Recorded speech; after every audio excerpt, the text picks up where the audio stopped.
Hello and welcome to the first ever Moody Sports Podcast. I'm Zach, I'm Cody.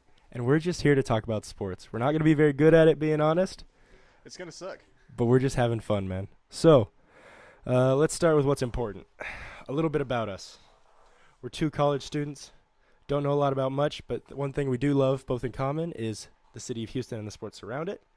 First thing we're going to be talking to you today is something that is near and dear to my heart, and I can feel Cody It is. near to his too. We're going to be talking about football, the University of Houston football team in this year, and their past game, and maybe a little bit about the future one, referring to the Tulsa game coming up, not this week, as of, what's today, Thursday, 29th, the 27th. It's the 27th.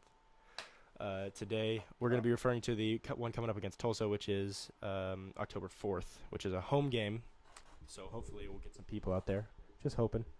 So, yeah, we're going to go back and look at the TSU game and a little bit of the stats and what we thought, because we both went and saw it, and then see how see things that we didn't like, liked, loved, all that good stuff.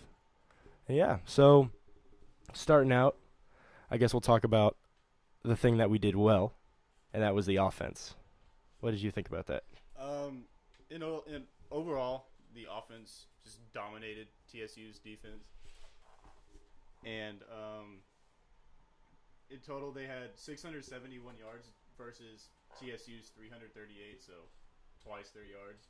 But what got me the most is even though U of H had twice as many yards, they had a less time of possession, about 3.5 minutes less than TSU. Yeah, that's one thing that was crazy, because it didn't feel like it. It felt like we were out on the field every second of the game. Yeah. Just watching it, it felt like the offense never came out, because that defense was out there, except for that one drive where we almost broke down and cried because we're getting drove on by TSU. But for that little bit where we had, it felt like the defense was 3 and out, 3 and out, 3 and out, 3 and out, like their punter might have broken his leg if he kicked the ball one more time. But, it was kind of strange that we had less time. I guess that makes sense, because when you score, your team gets off the field. They probably had way more possessions than we did, or at least if we can check. Oh, man, I'm seeing now that we had 36 first downs, which I guess is something I should have came in knowing. But, yeah, I guess we were out there a whole lot more than they were. So, yeah, we were out there a whole lot more, and we had less time. Not by much, a few minutes. But, now we'll just talk about some things we saw. Going back to that first quarter, jumped out to an early lead, if I remember. I can't remember the exact score to begin with, but I believe we scored the opening drive that we had the ball. We shut them out first, I believe.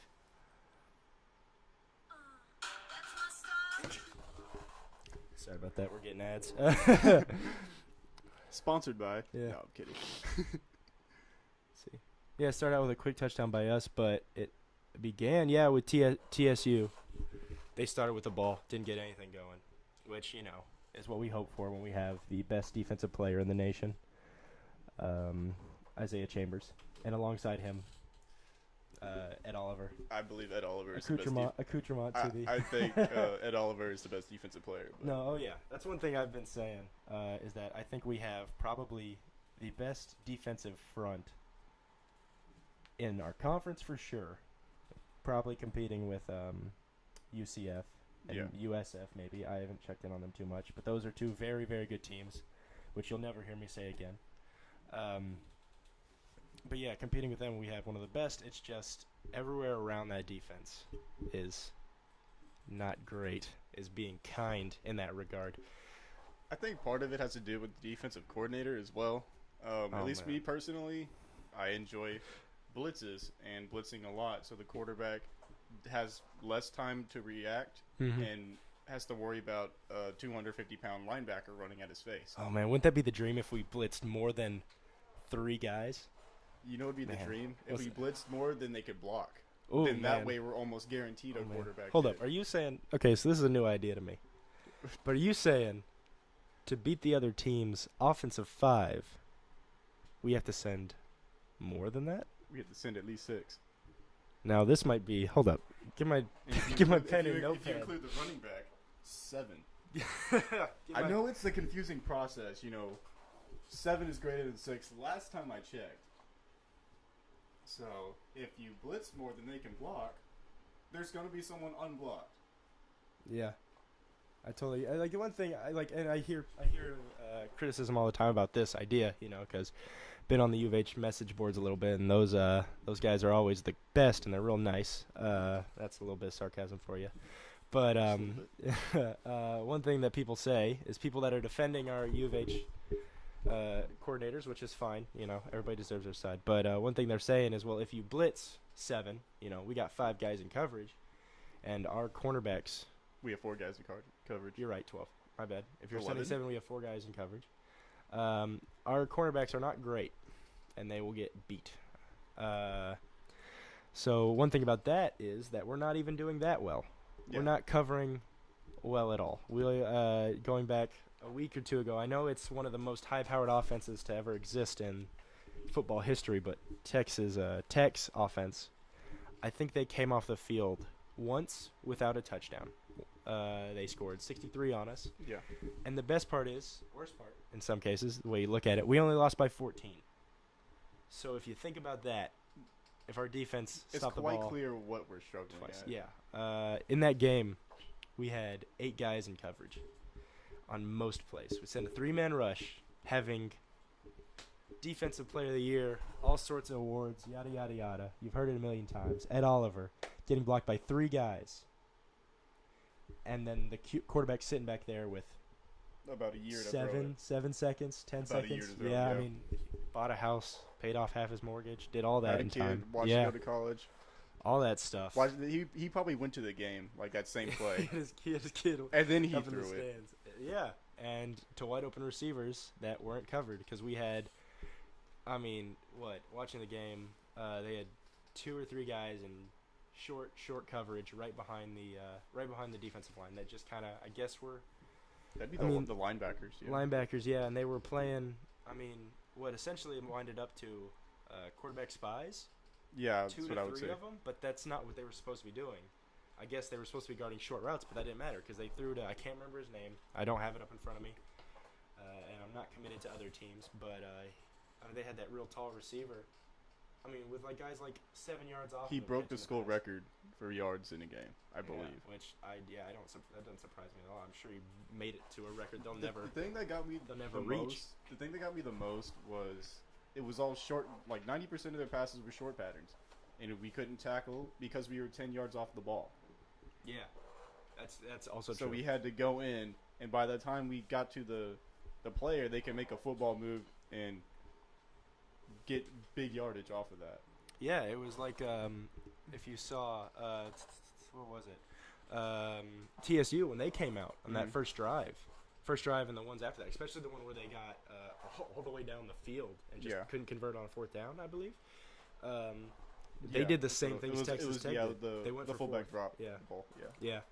They went. They did the same thing that Texas Tech did. They ran those outs, those flats towards the sidelines, and then our cornerbacks were still 7 yards off, which I'll bring up eventually, due to poor quarterback play from them, but also our cornerbacks did step up in the second half.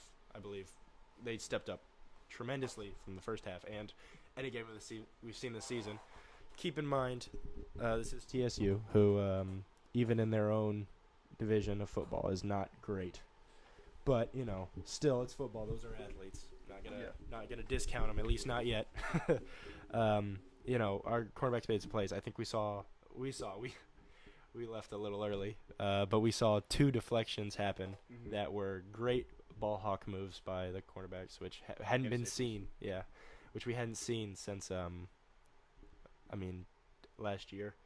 So that was something that was a little nice. Yeah, with the older defensive coordinator. Yeah. Oh man. Yeah. Let's not talk about that. Anyways. Love our team.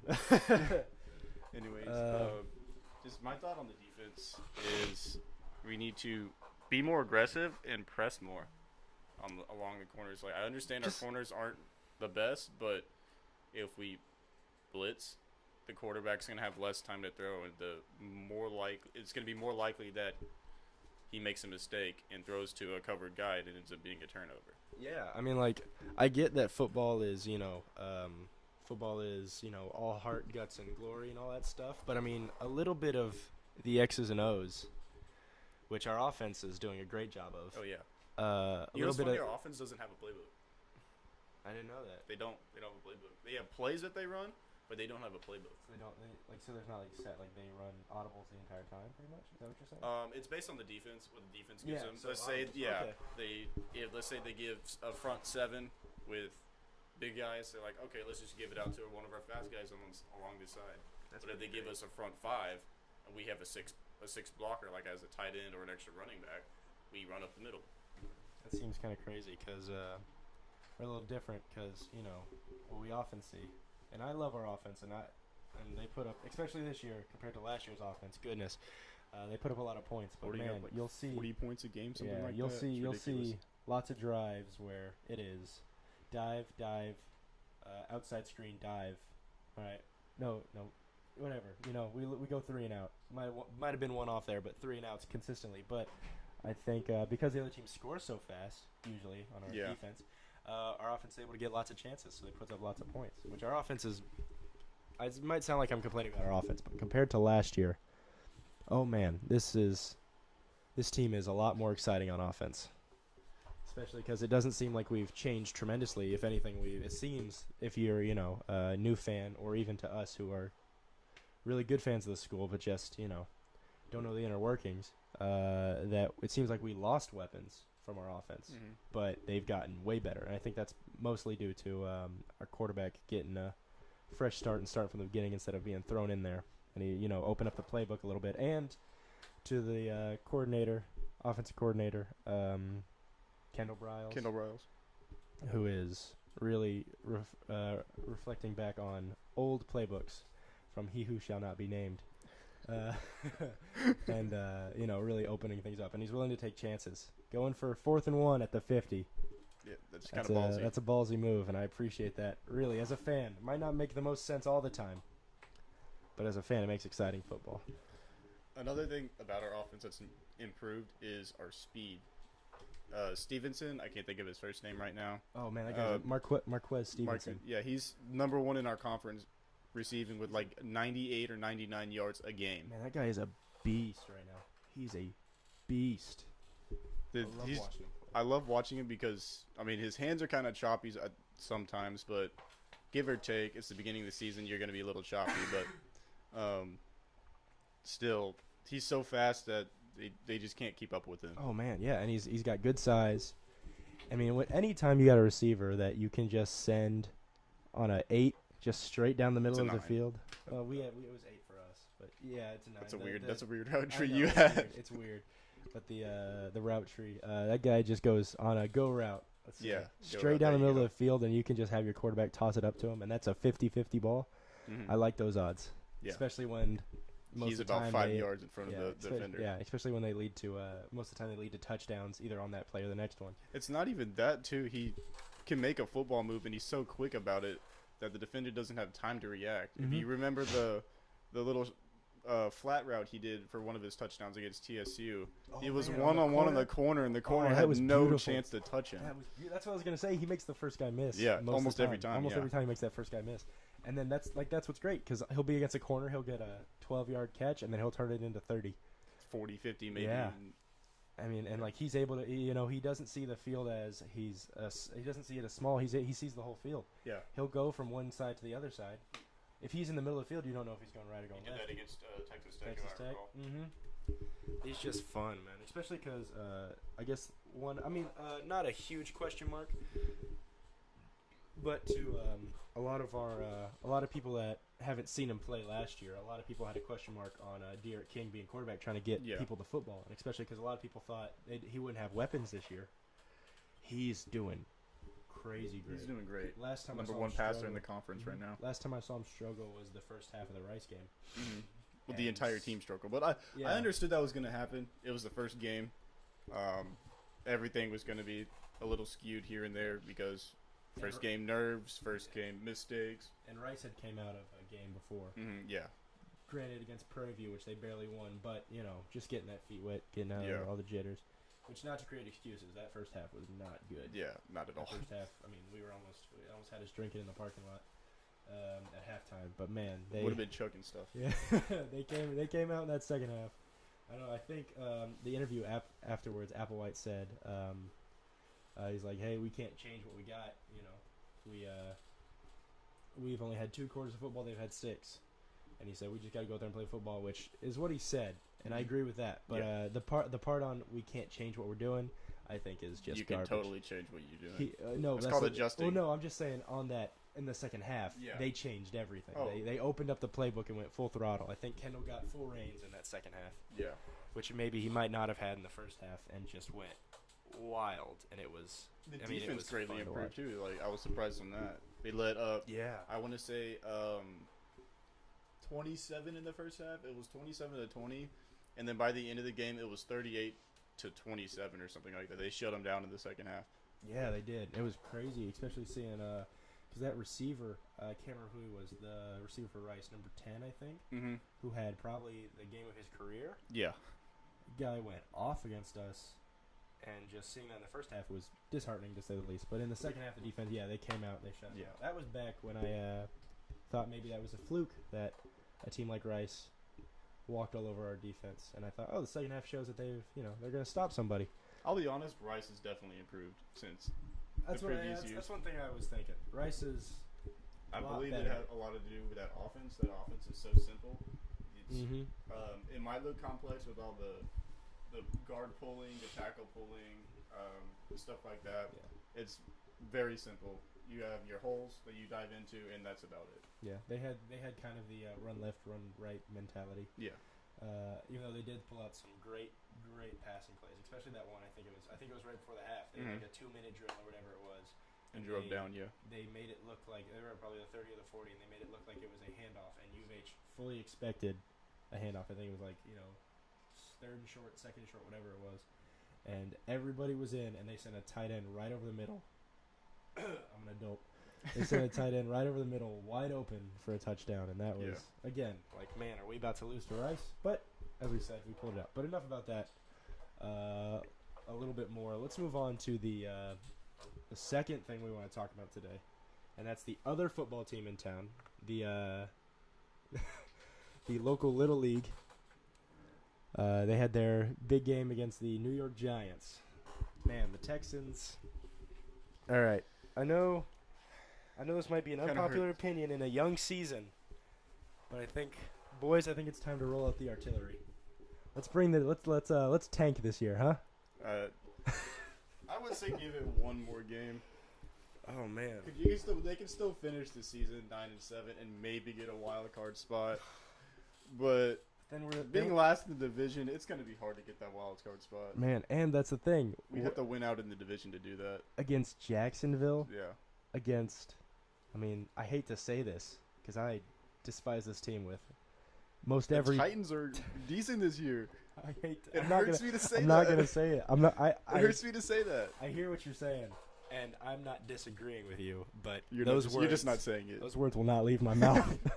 I'm trying, and my body won't let me. Every fiber in my body says I can't say those words, and I won't. But yeah, the Titans, they beat us, to say the least. And I'll say this: we weren't good that game. How's that? We haven't been good any of these games, man. And I think that is in no small part to this is going to be a jump from where we started. But man, how about it's time to change the coach, huh? I've been saying that since year 3 that he was here. Man, I'll be honest. I didn't keep up with football till he got here, and even I was saying it from day one. Which haterade. I got it all. I get it. See, you give the first 2 years because the team is still adjusting to the new playbooks and stuff like that, but they haven't improved since year 2. That's the thing. They've never been bad except for last year, and that's because our star quarterback Deshaun Watson got hurt game 6. They were never bad until last year, and again, there was an excuse, if you want to say that, last year. Stinks we didn't have our pick, but you know what? We did that getting hopefully a franchise quarterback, even though he hasn't been all-starish this year. But I'm all aboard, choo-choo, the Deshaun Watson train. Yeah. I'll give that guy 5 years if it takes that long because I like the way he plays. It's his second year. Mm-hmm. It's going to be expected that he doesn't do super well. Coming off of an injury. He had a huge start. Man, yeah. He was on pace to get 60 touchdowns that year or something like I that, mean, and he only played like 6 games. Yeah, something like I think it was 5. 5. Something crazy like that. And he got hurt on a non-contact play. That sucks. And in practice. In practice, yeah. But yeah, so besides last year, we've always been, since Bill O'Brien, we've been mediocre. Yeah. We've been 9-7, 8-8, 7-9, whatever it is. We've been mediocre, 2-14. Which leads to what is essentially terrible draft picks. Yeah. I mean, guys that could be good, but most likely will not be great. And they're not usually position all-stars. Besides Deshaun Watson, who went I want to say number 6 in that draft. 6? I can't remember. He was a great pick, and that was because we number traded. 6 or number 4. I think it was number 4. We traded up. It was a first-round pick and a second-round pick of last draft. Yeah. And that's what screwed us over for this year. Which, I mean, yeah, screwed us over. But we didn't have – because this draft class was pretty good. Yeah. But I think the big thing was the Texans were looking like, all right, every year we ignore the quarterback position. Yeah. Again, wise Bill. Brian's still there. But every year we ignore the quarterback position. They're like, you know what? Let's listen to literally everybody out there, and let's go get a quarterback. And they did. They got the right one, in my opinion. Deshaun Watson threw for 385 yards, 2 touchdowns, and a pick in the game. So, I mean, he had a decent game. The thing about that, I will say this, though. That pick came in crunch time. That came in the clutch moments, and it was on the goal line. The interception was on the goal line. They were probably 30, 20 yards out. He was driving pretty well. The team was driving pretty well. They had the 2-minute warning, I believe.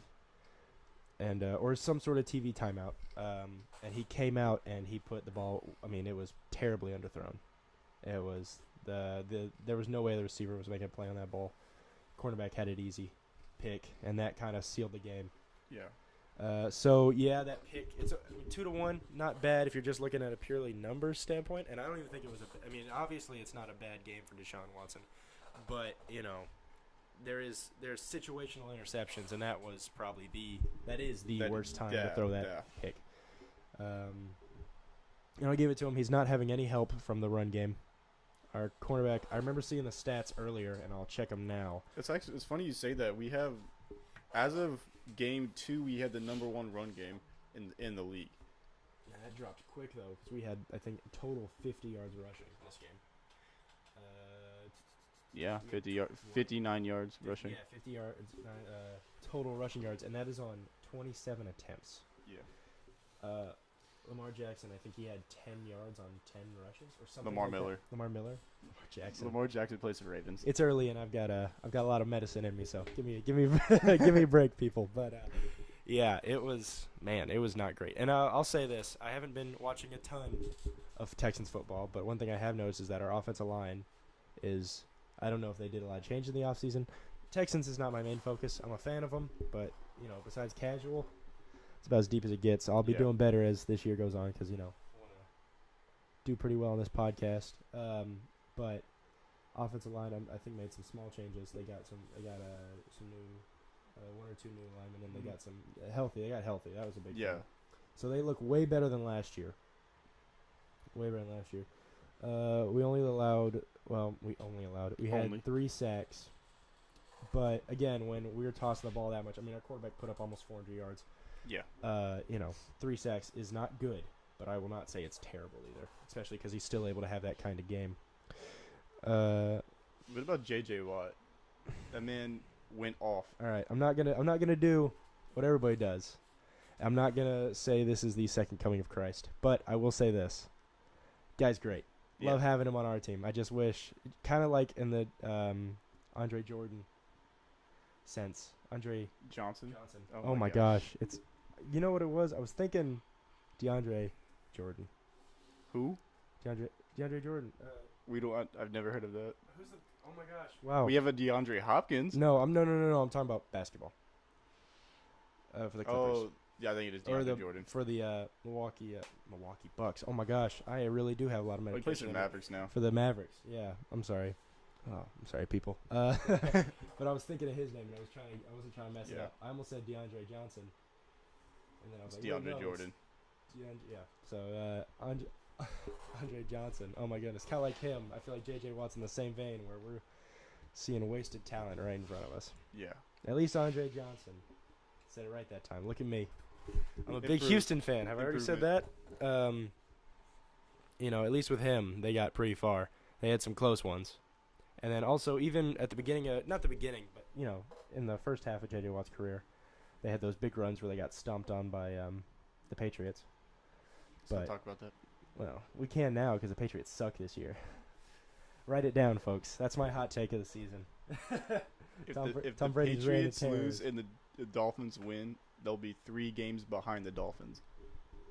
Dude. The Dolphins are winning that division. Talk right about now. a dream. The Dolphins. We're living in the worst reality. That's what it is. Can we talk about how the Browns have a better record than the Patriots do right now? The Oh, Browns man. are 1-1-1. Listen, The Patriots are 1-2. If we had all the time in the world, that's all we'd spend talking about. Oh, I 'cause agree. That is wonderful. That's wonderful. I agree. I don't care. Everybody's gonna say it's a young season. What? I don't care. It's the Browns, which, again, we're the Texans, so we're not saying The we Texans can't also jump. have a worse record than the Yeah. Browns do. So Yeah. the Texans have the same record as. No, they don't. Never mind. Ignore that statement. That's fine. I've already said some dumb things. So It's you're, okay. You're good. But yeah, one thing I saw is that since the Browns won, their streak of like 670 something days or something like that Yeah, it of was 2 losing years. is over, and the next record, the next longest drought. Guess who it is? I'm not sure. Oh boy, it's your hometown team. It's them Texans. Oh, really? They're Oh, the I guess next I ones. guess that makes sense 'Cause because Ever since their first Yeah. wins, their first 2 wins, they didn't win another one yeah, for the rest of the season, and they haven't won one yet against the Giants, who most everybody thought were the scrimmage team of the year, because they have, I think, statistically the worst offensive line in the NFL, and despite that, they put 27 on us. Which I know everybody's gonna say they got the great new running back, and they got the great receiver. People are saying 2 of the best at their position this season, which Odell Beckham, no doubt, great receiver. I wouldn't say he's the best at his position, he's up but there, he's up there. He's up there. There's no way you can't keep him out of top 3. 9 receptions for 100 yards against the Texans. So That's a he good did game. pretty well. That's a good game. And Saquon Barkley back there at running back, which I pray to God the Giants do not burn that man out and waste all of his good talent in this first season, because that guy could have a storied career Yeah, if he just stays healthy and doesn't get abused. Which he'll need to get a better offensive line if he doesn't want to get burned out. Exactly. They better spend all the available cap space next year on getting some offensive line. But enough about them. We're talking about the Texans, at least the Giants, how they relate to this game. Yeah, offensively, as I said earlier, not a great performance from our run game. Quarterback looked good. I give him a B minus. He had And some only because of that pick. Only because of that interception. I He had bring it down that hard. a couple mental mistakes, especially at the end, the very last play. Oh yeah, he um, extended the play He way extended, too long. yeah. But again, that's rookie stuff, so it's not too big of a he deal. still hasn't played an entire full season. He hasn't played 16 games yet. Yeah, I don't think any Texan is calling for blood. Which Yeah. I mean, maybe a few, but I know nobody who's reasonable is, because he is, again. They're looking at this guy, and I think a lot of people are. They're looking at this guy as the future. Yeah, the franchise. Yeah. Yeah, so, you know, if he's making rookie mistakes, it's whatever. He's got nobody ahead of him, so, you know, there's nobody to develop under while you're out there. You're kind of thrown in the fire, which is always usually a death sentence for Yeah. quarterbacks. But he's held water, so, you know, let's hope that keeps going. Yeah, run game was bad. Enough about that. Another thing was there was critical turnovers. We mentioned the interception earlier, but also we lost a huge fumble. hmm Lamar Miller Yeah. lost a huge fumble. He caught a short route, tried to run inside, broke a tackle, hmm which looked nice, but it was all window paint. Window paint is the right phrase. I've never heard that phrase, so I can't tell you. It was all window dress up. I don't know. Something like It that. was all just, it was a fresh coat of paint on a terrible, just pile of crap, which was There you go. the guy coming up and punching the football out of his hands and the turn of field, which I believe led to a score. Yeah. Again, That was the big difference in the Yeah. game was the turnovers. The Giants had none, Mhm. and the Texans had those two. Yeah. It's been the one in crunch time. So. Oh, man. Yeah, and like those were 2 drives that were moving, which that offense does not move very often. So to watch it kind of march down the field like that and then just get halted both times. It's kind of heartbreaking. Wasn't great. This game I didn't keep up with as much. I was only able to watch this on TV. Did you watch it? I watched like the last few plays, like that last drive, and then that was about it. Yeah, I watched it up until the I watched it the first half, and then I watched it up until the interception. I remember he threw the pick, and I just like turned the TV off. I was like, I'm done. This game is gone. We've lost. Maybe I should have stuck around, seeing as in we had that last second chance to score. Makes me a bad fan, but you know what? If he would have thrown the ball about 3 seconds sooner, they could have drove down and spiked the ball with about 1 second left on like the 15 or 20-yard line. Yeah. And 20 yards on one play is completely doable. Yeah. He didn't have clock management, which, you know, if we're gonna lose to anybody, it sucks that it's the Giants. But it's better than a conference or a division opponent. Yeah. Better than a division opponent. I'm more of the college football guy myself, so if I say the wrong terms, forgive me. But it is what it is. Yeah, so I guess we don't know how long this podcast's gone, and in the future we'll do a better job of monitoring time. But one thing we'd like to mention before we go, because we plan to keep these around a half hour for at least a little bit, and then we'll see how that goes, and we'll prove it. Not really on engagement, because we're not expecting a ton of that, at least not early. Might be speaking to ourselves, Cody, for a little bit. That's fine. Whatever. It's okay. Yeah. We'll be okay. Yeah. This is just for fun. But one thing we want to mention before we go, before I actually do something, a kind of a recap, I'm going to ask you some questions. Not like, you know, facts or anything, but just a little recap about some stuff. I'd like to mention that basketball is back, baby. My favorite thing ever. This is I love football with all my heart, but man, basketball is my number one. Oh, it comes back in a couple of weeks, right? October? Oh man, Media Day was just last Tuesday. Yeah.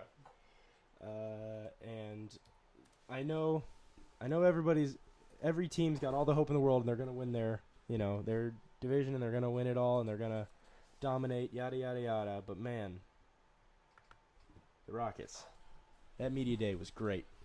It was just exciting. I'll be honest, I didn't watch that Media Day. Oh, man, no. I just caught somewhere on the Rockets channel. I'm trying to look for it. But on the Rockets page, yeah, right here, I'm looking at all the training videos as they're practicing at McNeese State right now. Mm-hmm. They had their Media Day, and just hearing James Harden talk, hearing Gerald Green talk, Chris Paul, Clint Capella, Melo, it was just, I mean, like, it's Christmas, dude. It's Christmas for me.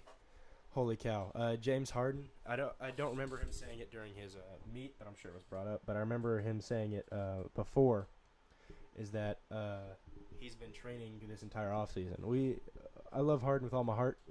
Think he's the basketball savior for the city of Houston, and I think so far he's proved that, except for the one shining stone on his crown, which is the championship, which is coming this year, baby. Put it on your calendars. We're beating whoever comes out of the East, most likely the Celtics. My thought on that, we lost a lot of weapons on defense, and I guess we got some back with the players we got, but Melo at this time isn't the best defensive player, and as most of y'all saw last season, his offensive game was kind of atrocious. Kind of trash. Here's what I'll say about that, because I will be the Rockets apologist to the end of time. I'll say this in all honesty. I hated Melo. Hated him ever since Denver. Didn't even really watch basketball until 2012, 2011. The 2011-2012 season. Still, before that, I knew who Melo was, and I hated him. No good reason, just hated the guy. When I got into basketball, I looked at the dude's stats and his teams. He's part of the reason one of my favorite players never got a real shot, Jeremy Lin. And I've hated him.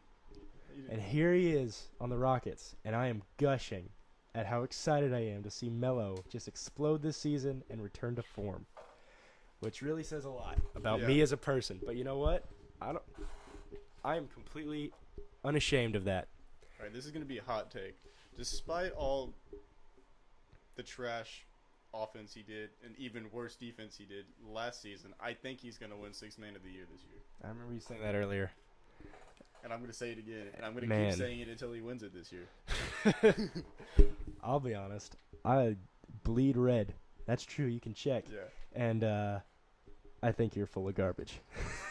I see him as a great role player coming off the bench. They do have him in the sixth-man position so far, which, again, they've had 3 days of practice, maybe 2. Maybe. So, that doesn't mean anything. Whatever coach says, the wizard back there leading the charge, I don't think anything right now is set in stone. James Harden could be cut from the team. Who knows? Highly doubt that. Highly doubt I agree. it. But what I mean by that, it could happen. It's hyperbole, is what I'm saying. There's anything is possible. As I said at the beginning of this, we're all gonna win national championships, world championships. We're all gonna win the NBA. Yada yada yada. We're going undefeated, 82-0, all that stuff. Whatever.